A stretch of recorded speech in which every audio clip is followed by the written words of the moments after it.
Hello and welcome to the Gratefully Yours Wine Show. I am Jim Campanini, co-host of the show.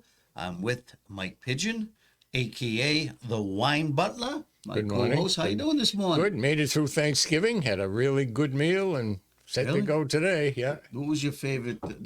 Your favorite side dish besides the turkey? What was the favorite side dish? You mean like stuffing? Yeah, side dish. Side dish. Yeah. I don't have a side dish. They're all in front of me, ready to Okay. go. All right. So Ready what to was go. what was your best accompaniment to the turkey, the dry turkey you ate? What was the? It wasn't. We had a nice most. I had the dark meat. I like dark meat, so I had Yes, the two. yeah. I was fortunate enough to get both legs. Both legs. Yeah. Oh, that's what I ate. You know, with the stuffing and squash, and that's all. I want the mainstays here. That's Yeah. What did you drink with that meal? Shatting off the pup. I had a nice Shatting off the nice. pup. It was nice. It's almost like very soft, very nice. Yeah. Yeah. That's a nice Grenache based Mm-hmm. with Syrah, Mourvedre. Mm-hmm. You know, beautiful wine. And what was the what did you pay for that? $39. It's like 34. Sam's carries it At all the the Wine time. Connection. Yeah. Yep. And I think I get it for like 34 there, or 34, Yeah, 36. can you remember the name? It's I can never pronounce those names. I'm not like you, very French. good with it. But it was Kabosh. Caboche. Yeah, Yeah. yeah. That was it. And Cabo. Kabo. Kaba. I say, Kibi. Kabo. Who knows how to pronounce those things? Sometimes they never end hard. I've still got the hard Yankee dialect. I don't have. Yeah. So we went to Barrington. My niece, my brother John's daughter, invites us down every year with 18 people there, and her sister Alicia, my goddaughter, came up from North Carolina. That's where she lives. She lives near Asheville, the area that got really hit hard. She's a pharmacist. She was showing us photos and everything. It's still terrible. People are still without shelter. They're living out in the mountains, and they won't leave their homes, even though some places there's no roads to get them. They're living there, and helicopters are still dropping food once or twice a week and other supplies, gasoline to them while they rebuild the roads to reconnect them. Oh, See, we hear that and we dismiss it, but imagine living it. Imagine being there, living it, and they're supposed to enjoy Thanksgiving. I mean, it's a tough goal for a lot of people. Really. Yeah.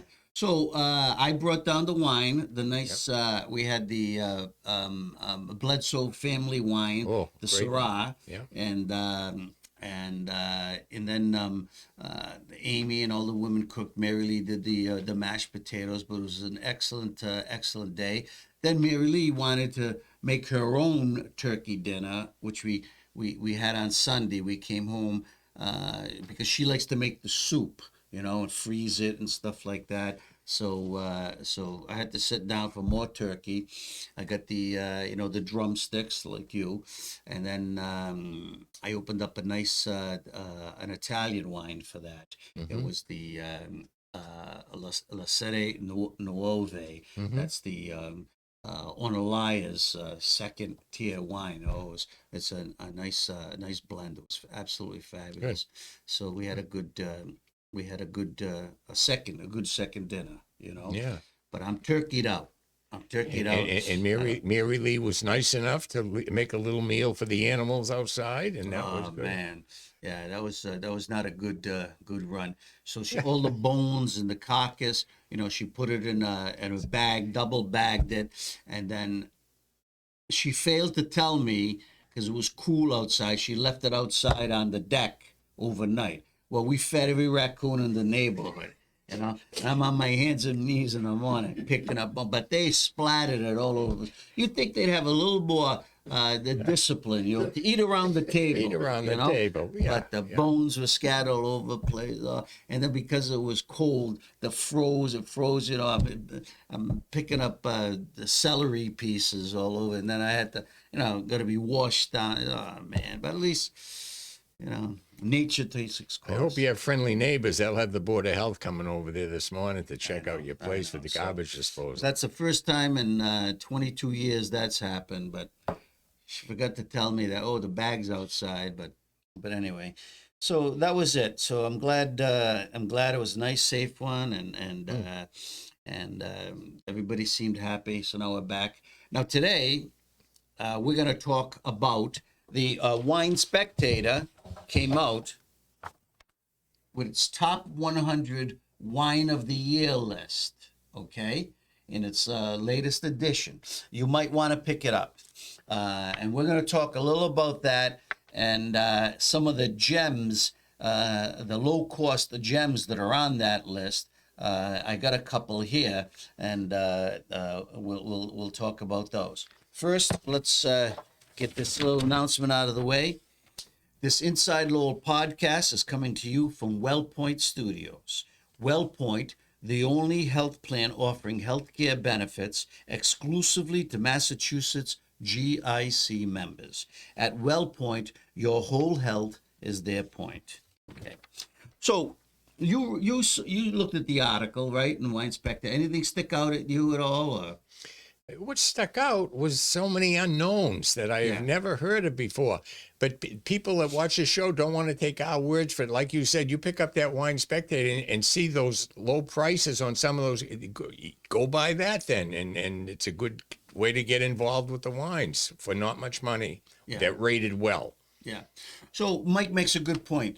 35 of the 100 wines on Wine Spectator's list this year are new wines. Okay, so we were talking earlier. Mike and I have tried a lot of wines through the years, and while we've had some of these producers in the past, we haven't tasted some of these newer wines,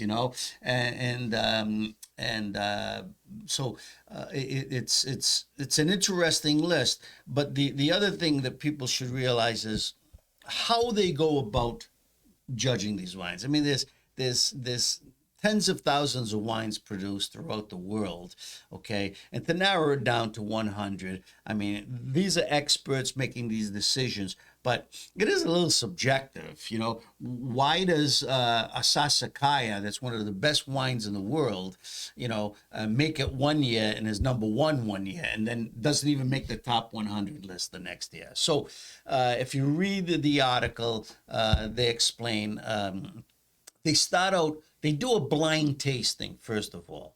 There's 10,000 wines that they get during the course of the year. At least for this year, that's what they did. Okay, the Wine Spectator editors and tasters.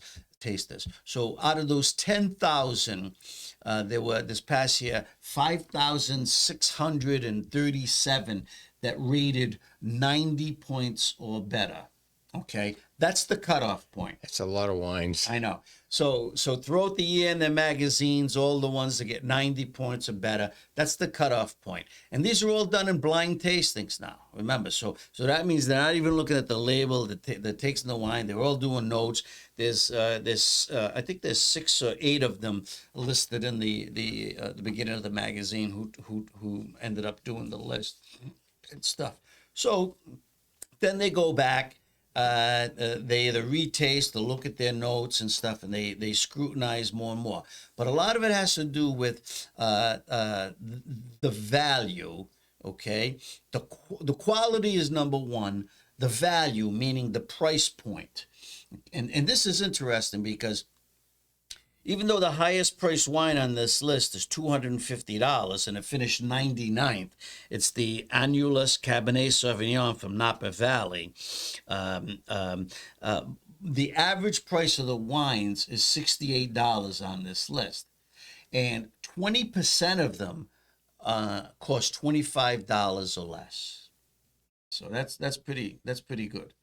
And what they said in the article is that what raises the cost point for most of these is the Cabernets in California. Yeah. There's like 20 Cabernets from California, and of course those prices have skyrocketed in recent years. So you've got Cabernets from $60 to $250 in here, and a lot of them from California. So it is a pretty good list, judging by those criteria. That almost 20% is it 20% or 25% are below, we're below $25. So, yeah, 23% cost $25 or less. Overall, the average score is 93 points, and the average price is $68. So, so it's quality of the wine, the value, the accessibility. They're not going to promote any wine that is private sale that you only could get it. You can't get it. It's not sold in stores, and plus it's got to have a certain amount of cases so the public can get to it. And a few of those wines, accessibility is questionable because they only make, let's say, 5,000 cases or 3,000, and then they don't import them into this country. So you'd have to struggle to get some of them. But most of them, as you said, they are available. Yes, at some point they become available. Yes. And and the other thing is the terroir, where the wine is made, and the unique location of it, and what makes this wine stand out. So there are 5 or 6 different criteria. So you can just imagine they get 5,600 wines that score over 90 points, and then they gotta reduce that to 100. It's quite an effort. It's quite an effort. So I took this list, and Mike I took this list, the value list. They had I think it was 20 wines below $25, and I went up on the New Hampshire liquor store website, and I saw if they had them. Now they gotta have the year too, the vintage, and the website said they had 9 or 10 of them. Now these are just the value wines. I didn't go through the whole 100 list. Okay, they obviously had more because they do carry those some of those California Cabernets and also some of those foreign those international bottles and stuff. I went up there, but I could only find about 6 or 7 of them. And some of them didn't have the right year. Yeah. So you got to be careful when you're looking at them. But it's if you're within the vintage year, like one or 2 years, you should try the wine, see if you like it, and eventually they might have it in another store. That's what the one of the people I spoke to, a worker at the store. He wasn't the manager, but he did look up on his computer there, and they did have some of the wines in other stores. Pelham. I went to the Nashua store, Salem, New Hampshire. But what it didn't show was the vintage. When he looked it up on the computer. Really? So I was kind of surprised there. So, but anyway, I get some representative wines that I thought stood out based on their price, and plus they're for sale. They're for sale now, so we can talk about that. But the number one wine of the year actually came from. Didn't it come from Argentina or Chile. Spain? Chile, one of the Chile, yeah. Chile. Don Melchor. It's a outstanding. We've had that at your house before. Yes, I've had 2 bottles. Yeah. Okay. The one here in question was the 2021 from Chile, the Cabernet Sauvignon. I'll bring it up here. You might see the bottle. It is an exquisite wine from the Maypo Valley, and it costs $175 a bottle. And like I said, Mike and I have had it a couple of times. It is an exquisite wine, a very smooth, velvety, rich taste, savory, and the thing that makes it outstanding is the limestone soils where it comes from in this Maypo Valley and stuff, and it's just a lot of minerality in it, so that was the number one wine. But so let's get to what I think are some good values here. Now, you're not particularly fond of the whites, right? Right. I'll drink a nice Chablis. I don't like the oak, the buttery. You know, I know you can get on oaks, but yeah, I like I'll stay with a red. Yeah. You know, So, Sauvignon Blanc, you've heard me on this show before, you know, it's taken off. The trend was that Sauvignon Blanc sales were outpacing most other wines the past year and a half, 2 years. And, you know, you've had a lot of celebrity entertainer types go into winemaking stuff. Some are serious, some just lend their name to it. But one of the more serious is the woman who was on Jessica Parker with the Sarah Jessica Parker, and she was on Sex in the City. Okay, Sarah Jessica Parker. So she partnered with another entertainer. It's a man. I don't know his name. I forgot it, but she created a great Sauvignon Blanc, and she did it right because she got the experts from France, hired a winemaker, and made in vivo. We've talked about that once before on the show. We had the bottle, very, very good. Costs about $20 to $25, you know, but she's one that's done it right, Sauvignon Blanc. And you know what? We've got a lot of great Sauvignon Blancs in America now, especially California with the once again the weather and stuff. You know, we are great at mimicking you know other areas in the world and producing great wines. Well, here's another one from New Zealand that made the list, and this is Whitehaven Sauvignon Blanc, and I tell you, if it's crisp, it's got a little that peach. Yeah. No, it's not. It's got a little. It's fresh, lemony, citrusy, you know, and stuff. But it came in at. Let me see. It's high on this list there. What is it? Whitehaven. It finished 41st, 90 points, and it's from Marlborough, New Zealand, Whitehaven. Well, if you go to the New Hampshire liquor store, and you can get this for $17.99 right now. Yeah. And it's a screw cap. Yeah. Very, very good. But you were saying earlier how come some wines that were rated in the top 10 last year aren't even in it this year? That's because they make way for wines like this. This is only 90 points, and to be in a top 100, 90 points is low. But it gives them exposure, and for the value, whatever. Yeah, and I think you're right. I think for the value and everything, but where it's from, Marlborough is a key place. Whitehaven, the vineyard, is along the coast, so it probably gets a lot of sunshine exposure, but also the texture on this. I'll just tell you a little about what it says about it. Sauvignon Blanc has found an ideal home in Marlborough, and the country's producers have expertly marketed their wines for export around the world. This family-run winery was founded in 1994 by sailing aficionados Sue White and her late husband Greg. Sought shelter in Marlborough from rough seas and ended up discovering a place to create a family business growing Sauvignon Blanc. Today, chief winemaker Peter Jackson continues growing Whitehaven's reputation with consistently stylish wines reflecting the fresh, aromatic profile of New Zealand Sauvignon Blanc. 900,000 cases are made. So, 900,000? 900,000. Yeah.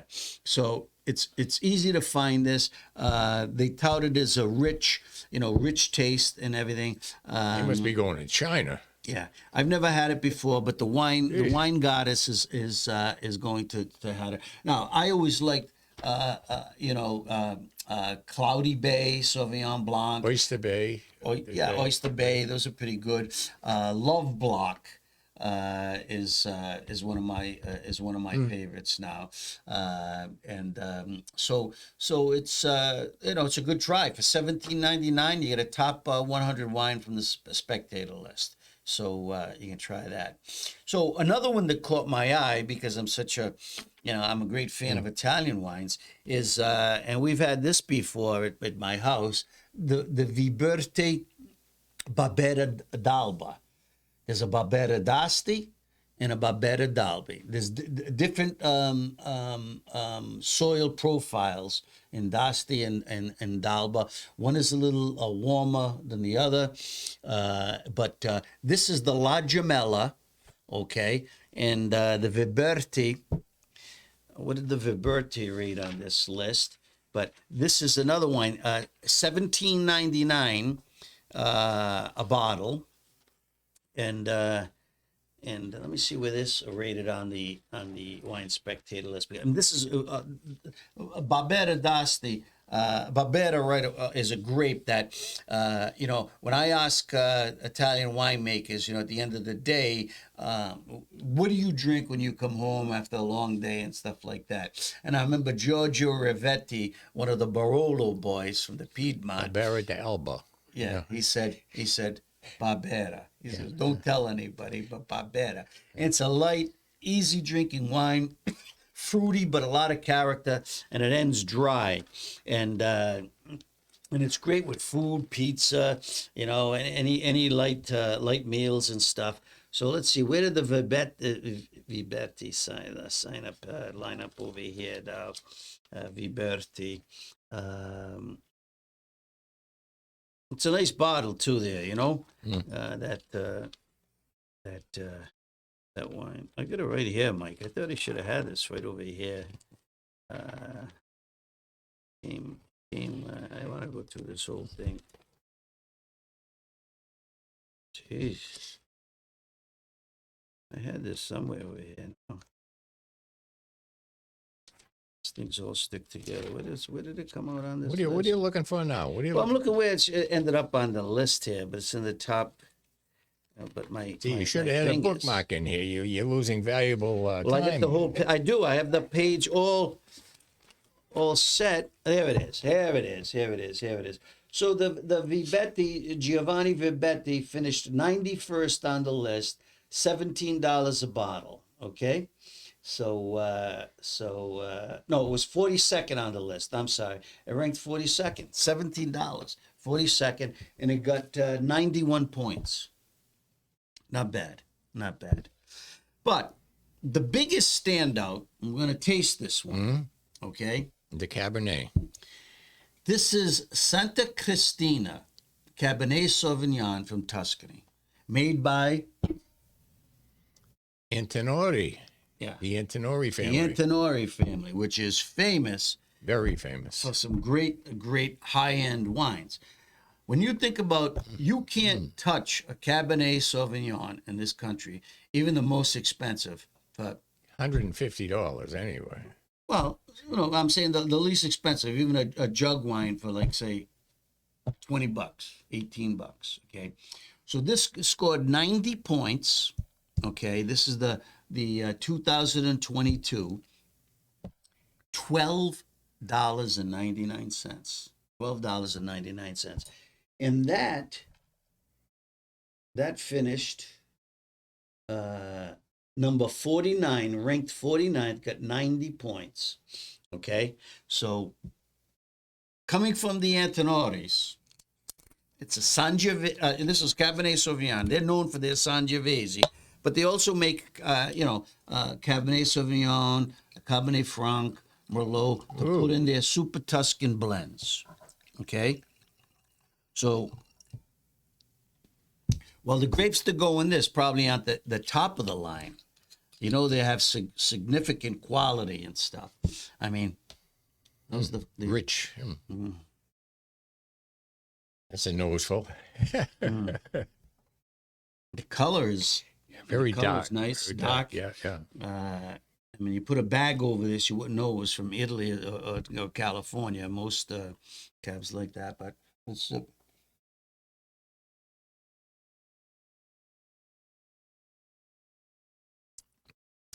Goodbye. Yes. Oh. Yep. It's a goodbye for that money. Very, very savory. That was only $12.95. $12.95. In what store did you get it? Does it I got it matter? in a Nashua store. So, Yep. so they had. Oh, that's nice. They had about a case. They had a case and 5 bottles on the shelf. I bought 2 bottles, and I said if I like it, I'll come by and buy all the Yeah, rest. that's So you nice. better beat me up there. But the Pelham store had a bunch, and the Salem store still had a bunch. Wow, but I I like think that. now that the St. Christina. now that the Wine Spectator came out, and Be a run on it, maybe. so you gotta act fast. But I mean, a Cabernet Sauvignon that tastes this good. I mean, it's a lot of black currant cherry in there, you know, and you can taste it.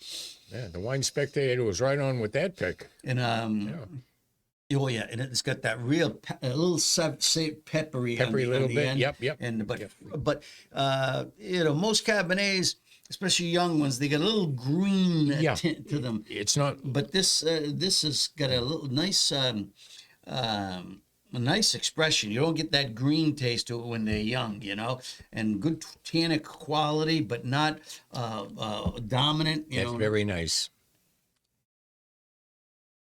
Very easily drinkable. Very nice.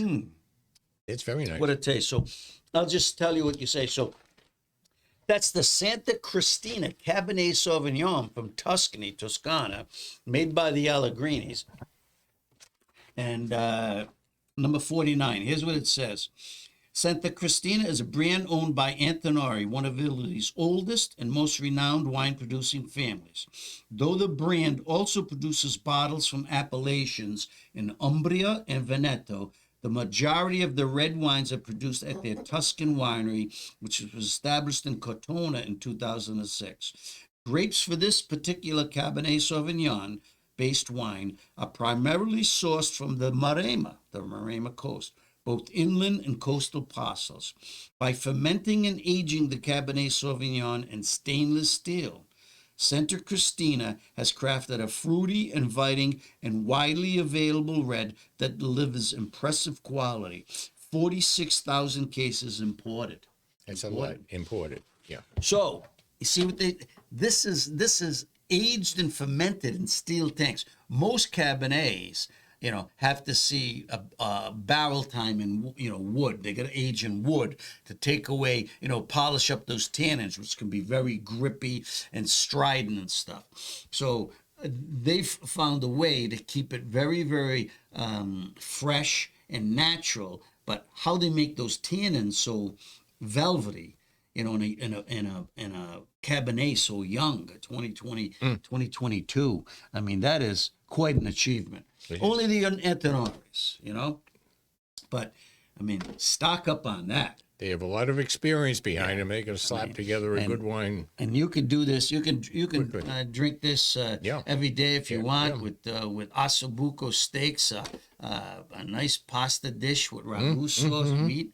And hey, it's a Cabernet, but from Italy. It's absolutely fantastic. You drink that and you kind of kick yourself for paying 4 times as much for a Cabernet. That's you know. I mean, well, that's what I say. I mean, you're spending a lot of money for Cabernets, and you can get one for under $13 a bottle, you know. And now if you grab a case, I don't think they still have that deal. Usually, used to get 15% off the wine store, but I saw that they didn't have that yesterday. You know, usually if you bought a case of wine, you get 15% off. Now they're doing if you buy a $50 gift card, You get a 10 free. you get a 10 free. That's their latest. So we'll do that. So the last wine I want to talk about is Drew Bledsoe cracked the top list. He had the 17th top rated wine, and it was his Bledsoe family winery Cabernet Sauvignon. So it's I think it's double back, which is this premium wine that sells for right now. It's selling for about $112 to $18 a bottle, but his Bledsoe family wine costs $50. And they're delicious. Yeah, and I would have brought in a bottle, but I had 6 bottles. But Mike and I drank it all during the course of the year. We did? Yes. So it rated 17th on the list, and it scored 94 points. Now the only thing I question is it's $50 price. Now his family style wines, you can find them in the New Hampshire liquor stores and other places, but very, very small parcels, and they usually come towards the end of the year because you have to be an allocation list member. Anybody can join. You go on to the Bledsoe Family Winery website. You sign up, and then I think you have to buy 12 bottles in the course of a year, and you're eligible. And you get these wines at big, at discounts. Okay, so they put in here the price $50. Well, that's what I pay as an allocation member. All right. The wine I think costs regularly around $58. So it's 50. Or it could be 50 and 42. I don't know. I'll have to check it. But so they do. Like I said, at the end of the season, you got to be sharp and on the lookout and stuff. Because right now they got the Flying Bee Cabernet Sauvignon from Bledsoe, but it's an old version of what later became the family winery. It's a 2015. They're selling it at the wine store. Like I buy his Chardonnay at New Hampshire, the Elizabeth Chardonnay and stuff. Oh yeah, Elizabeth. But yeah. I do have. This is what the label looks like. But this is the Cabernet Franc, which costs about $60 a bottle. Once again, I get it discounted. This was the 2021 from Walla Walla. It was a great hit. It sold out, so they do have great wines from Walla Walla. We're just going to take a sip of this. I just opened this up last night. Now this is a Cabernet Franc. This is 100% Cabernet Franc. See, no, from I didn't know Bledsoe. he made. Does he still make that? Oh yeah.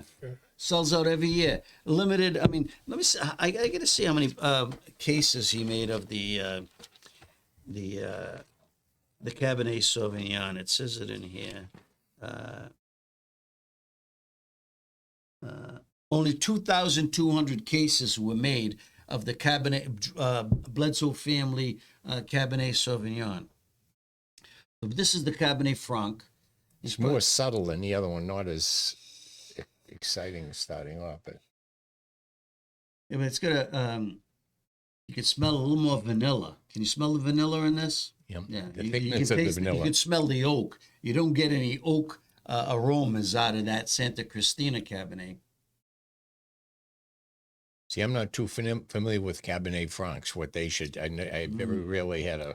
Well, there have been a lot of French blends, and especially Bordeaux. The Bordeaux Cabernet Franc is usually a blending partner in Bordeaux. This is deeper, Deeper, richer. yes. Satisfying. Yeah, very spicy. Very spicy. More so, yeah. More so than yeah.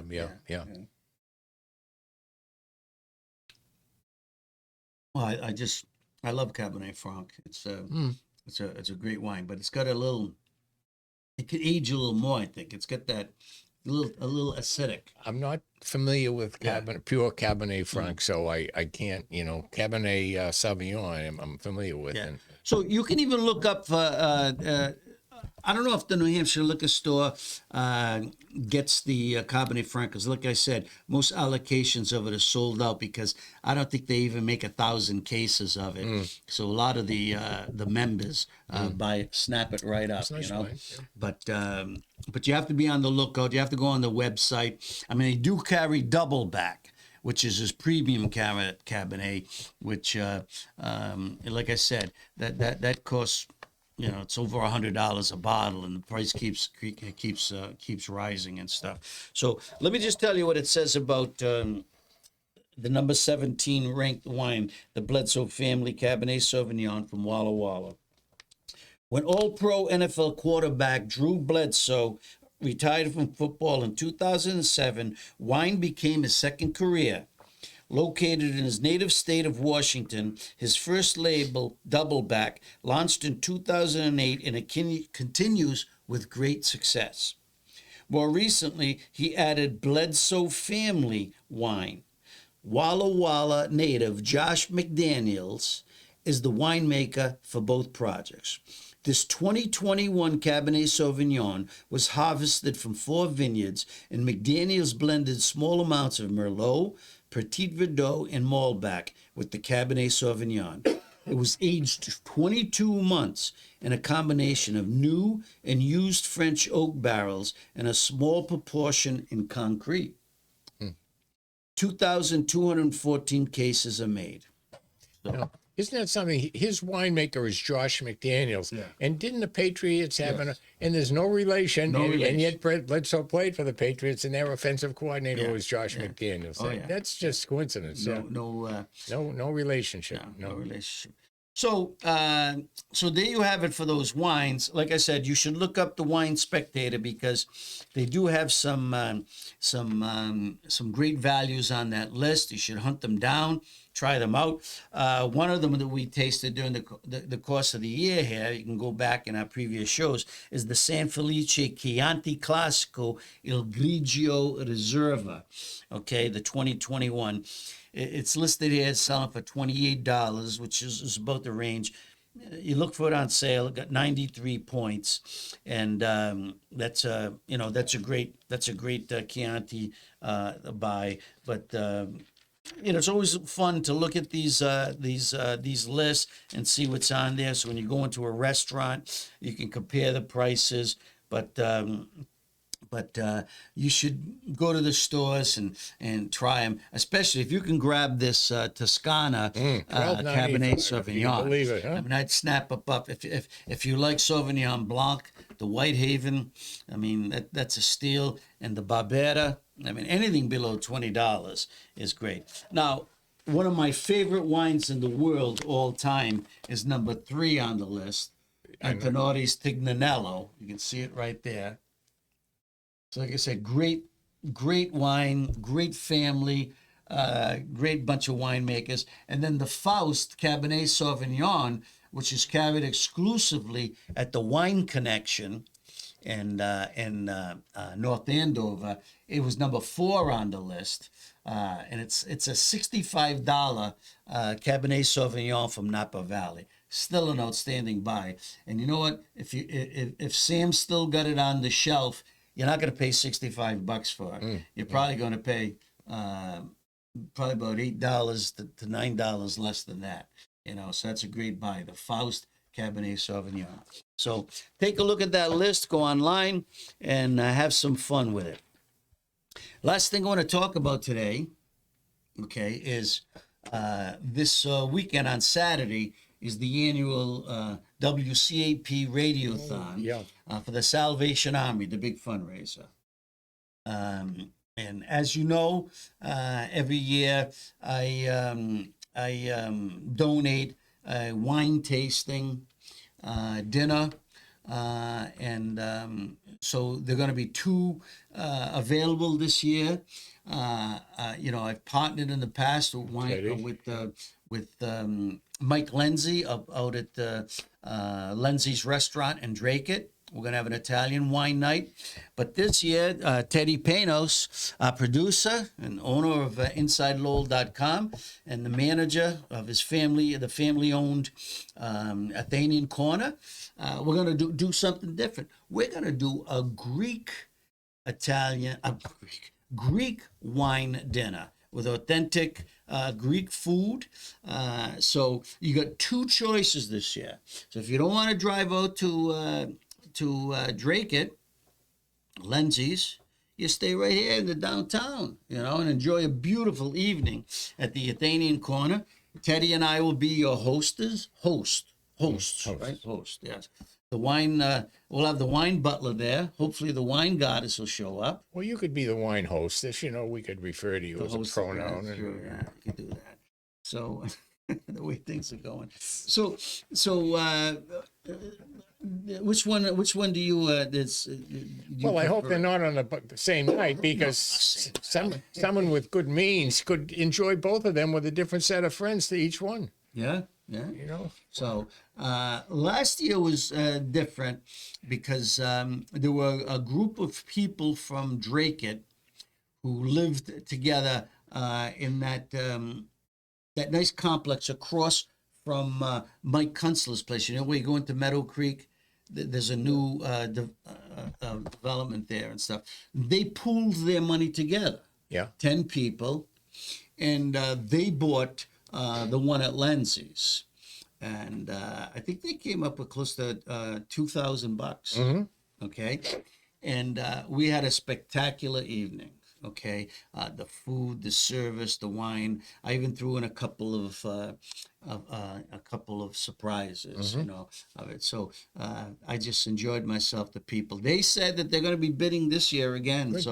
So they enjoyed themselves. And once again, the Greek wine dinner night, that should be fantastic too. And that's for how many people? Up to 10 people. Up to 10 people. Up to 10 people. So, great food, and Teddy's promised to do some nice things with the in the kitchen there, and we'll have some great wines, something different. But you know, if you want to go to Greece, you know, this would be a great foundation. And if you can't travel to Greece, we'll bring it to you. So, you know, we'll bring it to you. And so it starts early in the morning on Saturday. You can call in with your bids. Just go to the website, WCAP, Salvation Army Radiothon, and all the proceeds go to the Salvation Army. So I hope you'd participate. Anything to add, Teddy, to that? Looking forward to it. Yeah, it'd be a great evening. So we'll enjoy it. So, any closing thoughts, Mike? I like those wines, plain and simple. Yeah. Yep. I think they're great. Both of them, that Cabernet Franc and the Sauvignon, excellent. I think we should do our own 100 list. What do you think for the past year? I know you could. I know you've had sampled enough wines to put a very nice list together. Yeah. But you try to sneak in a couple of bourbons, I know, on that list. It's not wine. Well, you do what you have to do. So, okay. Well, listen, until next week, we hope you enjoy this. We hope you've enjoyed this show.